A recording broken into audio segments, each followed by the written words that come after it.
the game, cause see the boxing voice. Welcome back, gang, for the first time and hopefully many more to come.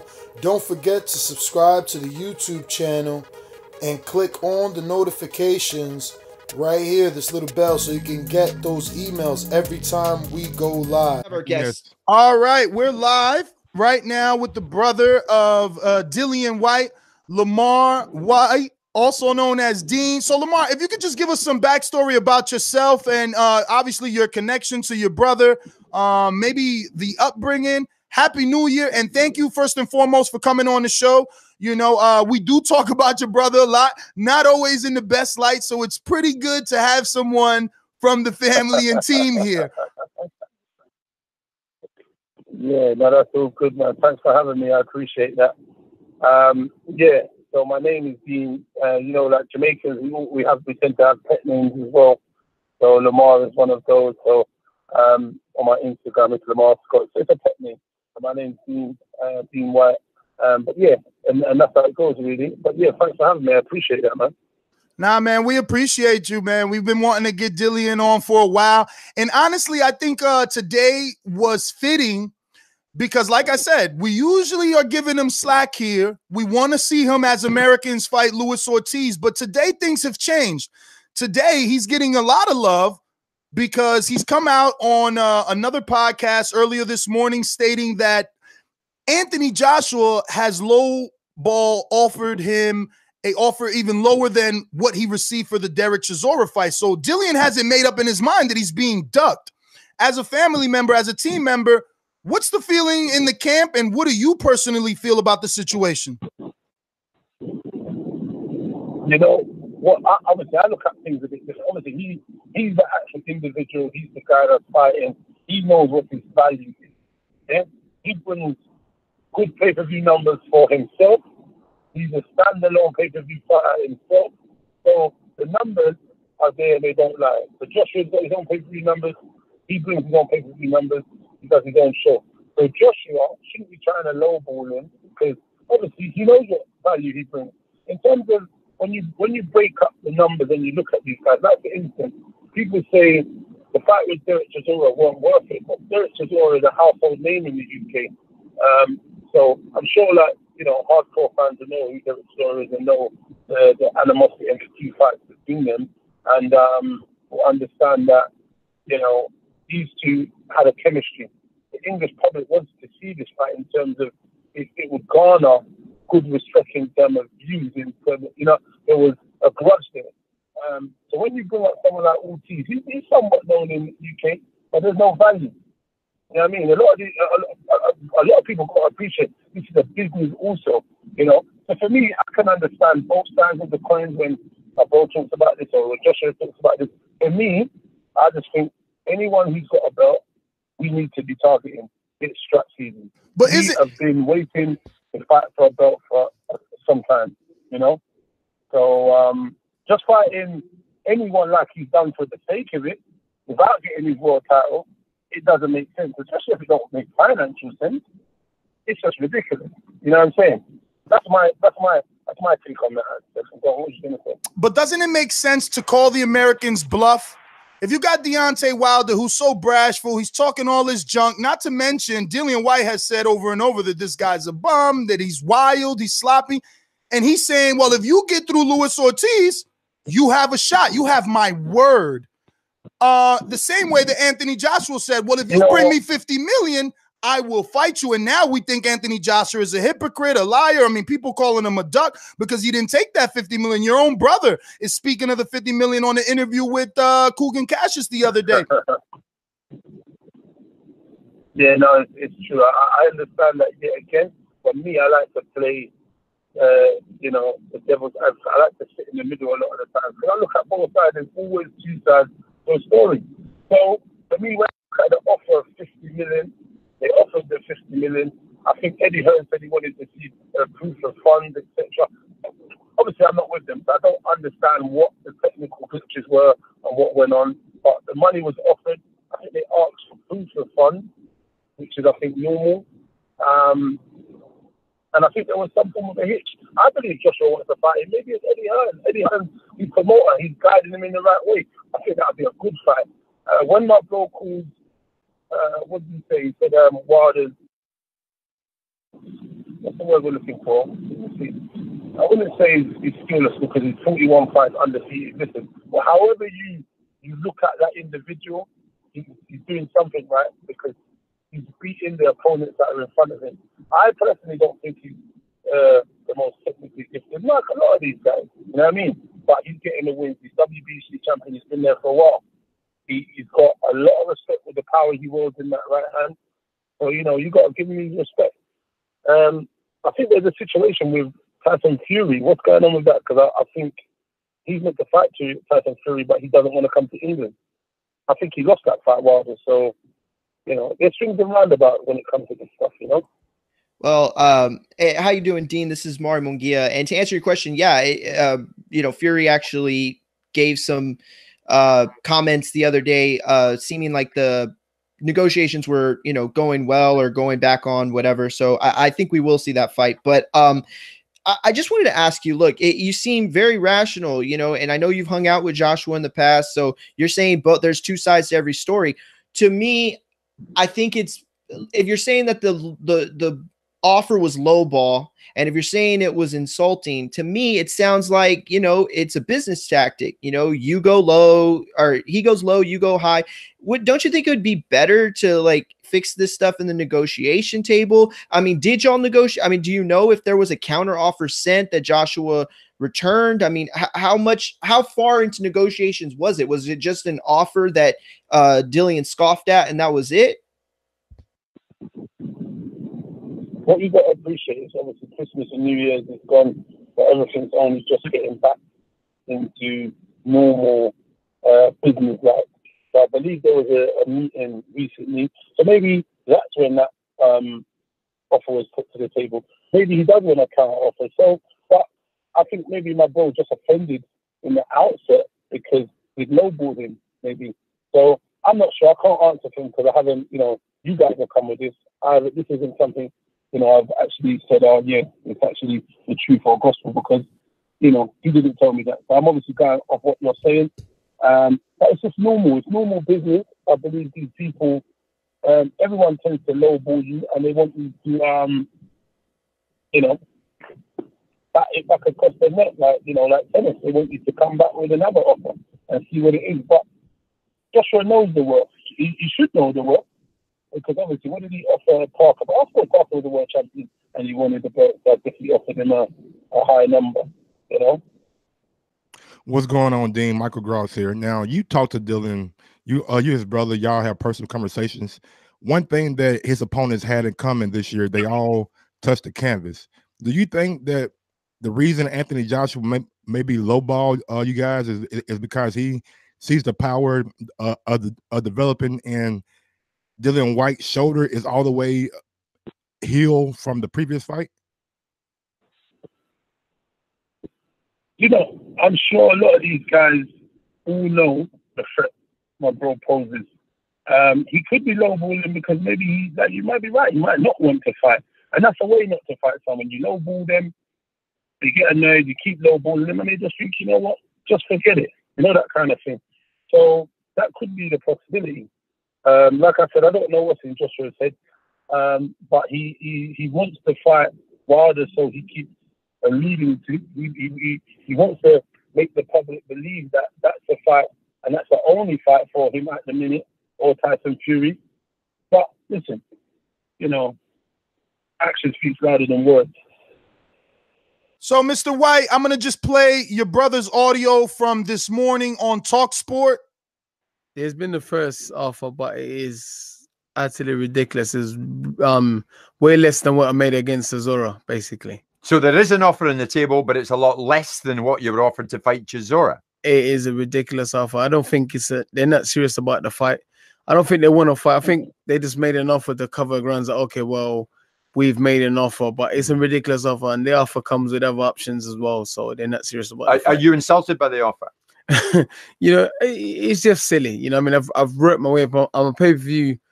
I'm going to stop it there and just ask you, what do you think your brother means by the offer is low and there's other options attached to it, because we've brushed over that. But in America, options means that the promoter has the right to promote your next fight. I don't know what it could possibly mean when, you know, White is already promoted by Eddie Hearn. Can you elaborate maybe?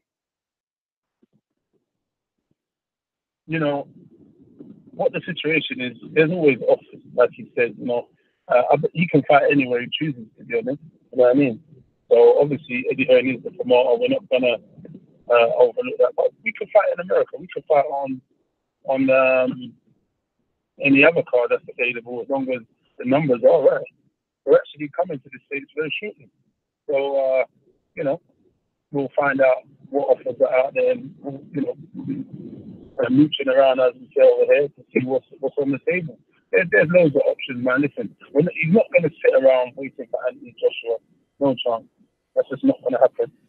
You know what I mean? Like he said, he probably covered all bases by offering it so the public doesn't think he's a bit of a mug. And he covers himself because he says, I've offered Dillian White the fight, and he hasn't accepted. So, you know, what can I do? What more can I do? So it's one of those things, you know, play fool to catch wise, as we say. Well, Dean, it's funny that you say it that way, because there was a comment made by Steve Bunce that he said that basically Vladimir Klitschko is coming back. That's the scuttlebutt he heard. To further that point, he said that the word is he is going to line up a huge British fight with a British heavyweight fighter that is not Tyson Fury and is not AJ, which leads many of us to believe that he is talking, in fact, about Dillian White. So the two questions are, one, is there any truth to the fact that he might be fighting Klitschko? And two, do you believe that that is a fight that Dillian White would take instead of AJ if he can't get AJ, or instead of AJ? You know what? I can't agree or disagree on that. That's something I read in an article today myself, so it's the first time I've heard about it. It's a possibility. I think, you know, for my bro to fight such a legend, I think you jump at their chance if the numbers are right.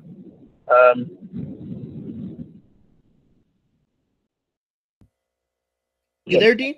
And then they actually had him out of there. So it's a very difficult fight when you look at it in terms of you're right next to a title chance. You're in the one between 1 and 4, and a lot of the sanctioning bodies to go and take on such an old veteran, a clever old boxer, as they put it. But I don't know. You know, I believe my bro will fight anyone, and I think he would jump at the chance to fight such a prestigious person who's won a lot of the stuff and dominated heavyweight boxing for so many years. I think he would jump at the opportunity if the numbers are correct. It's always going to be about numbers also. You know what I mean? Now, Dean, we need some answers, man. After the weigh-in for the Dillian White and Derek Chisora, there was a scuffle, and the cameras didn't really do it justice to know what really happened. But after the fight, everything seemed to be okay and good. But going back to the weigh-in, what happened to cause that scuffle? And we seen Don Charles flying through a door or something like that. Yeah, there was some words exchanged between myself and Chisora. I think, you know, me and him had a few words a few years previous at the last fight. He was annoyed with my bro and some stuff, and then, you know, there's always been a little bit of argy-bargy between us. So I don't know. He started to insult me a little bit, and I just said, "Listen, my friend, please, you concentrate on the task at hand, which is you've got a fight on Saturday night with my bro. Save your energy." You know. So, and then he was getting a bit, and then I was quite annoyed, and I thought, you know what, I need to have a word with this chap. So that's why I went round the back to have a chat with him. The security jumped in the way, and then he started. I don't know why he pushed his trainer over. It's silly if you ask me, but he decided to make up a lot more noise and make it into something it wasn't. You know.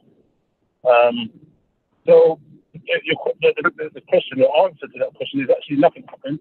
He attacked his trainer. unbeknownst to me why.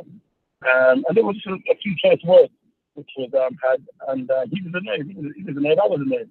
So I'm a man. Obviously, you know, I'm not a professional fighter, but I can handle myself pretty well.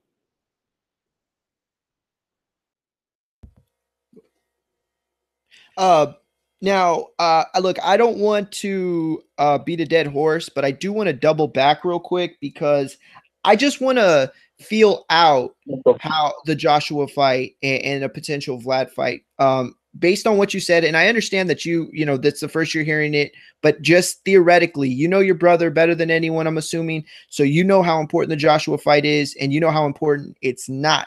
If Vlad were to come in with a better financial offer, but not so much better than the Joshua fight, would he still take Vlad, or would he take less to get Joshua? Not significantly less. Basically, what I'm wondering is Vlad good enough that is Vlad big enough to him that, you know, he wouldn't mind not fighting Joshua right away, or is Joshua gotten so personal that he'll take less, maybe even significantly less, to take that fight over Vlad?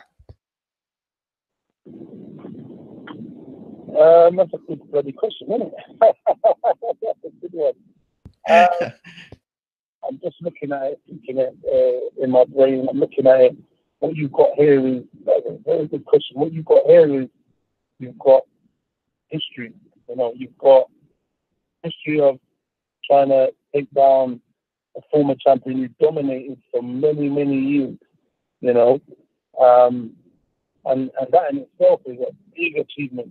Imagine to have that on your resume, you know, Vladimir Klitschko defeated, you know, etc., on your resume. And that's something you can't buy, you know. So that in itself, I think, would give him food for thought. So that would definitely be something he would positively, you know, concentrate on and think very, very deeply and take it in. But I know he wants revenge against Joshua. I know he wants redemption against Joshua, and and the chance to fight for these belts. So what you got to do is you got to weigh up the pros and cons. Like, you've worked so hard to come here to fight for these belts. Which way are you gonna go? You know, because they're both liberties in their own little right. You know, they're good stuff. To have that, you know, the old guard who dominated for so long. So it's actually, it's a very good question. You know, like I couldn't answer that, but as a team, I'm sure we'd come back to the table and, you know, ask our thoughts and stuff like that and go over it. You know. Dean, I got one final question. Dillian White has proven to be his own commodity and can be his own standalone star. Or so, as long as AJ is with Matchroom, he's always going to be that other heavyweight.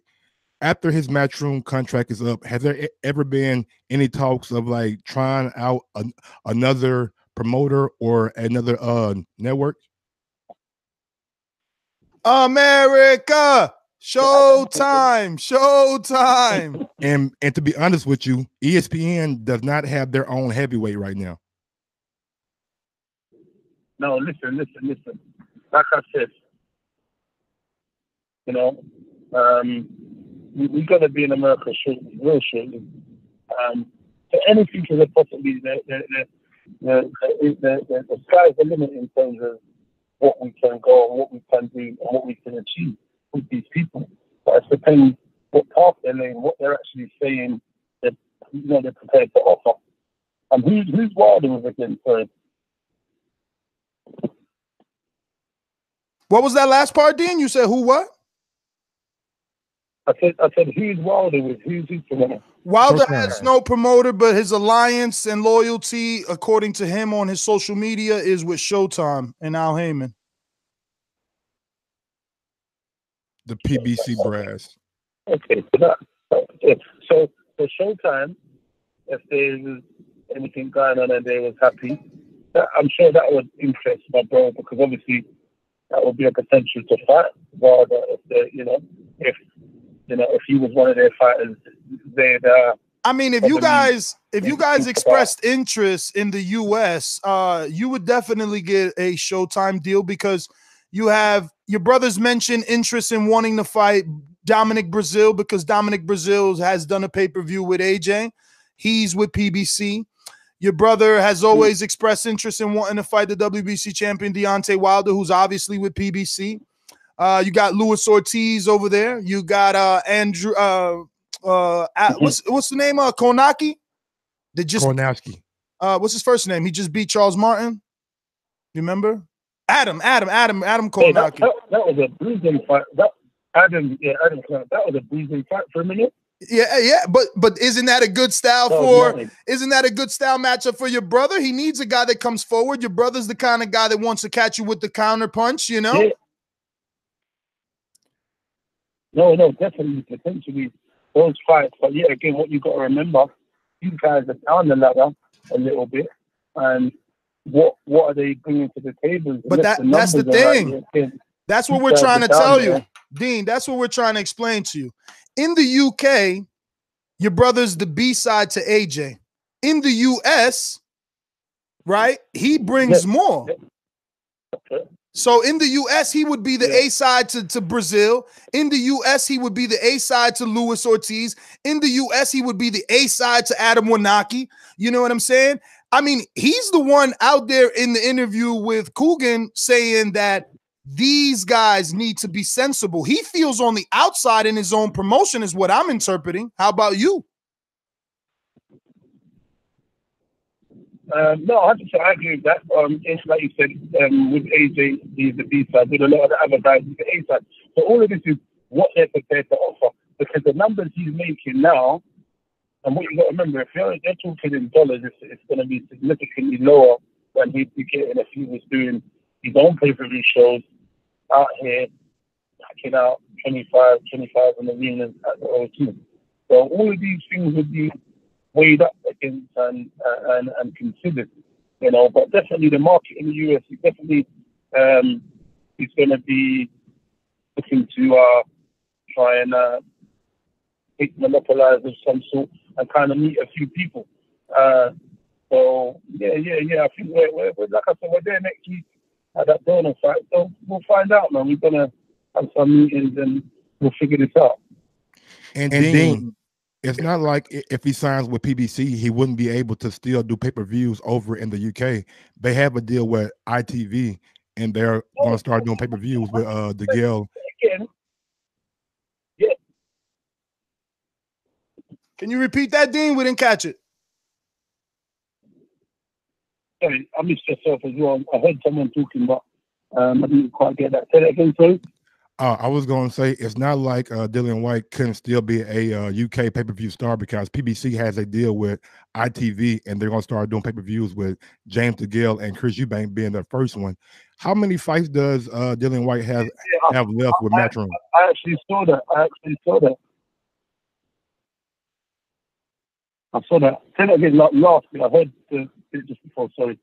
How many fights does Dillian White have left with Matchroom?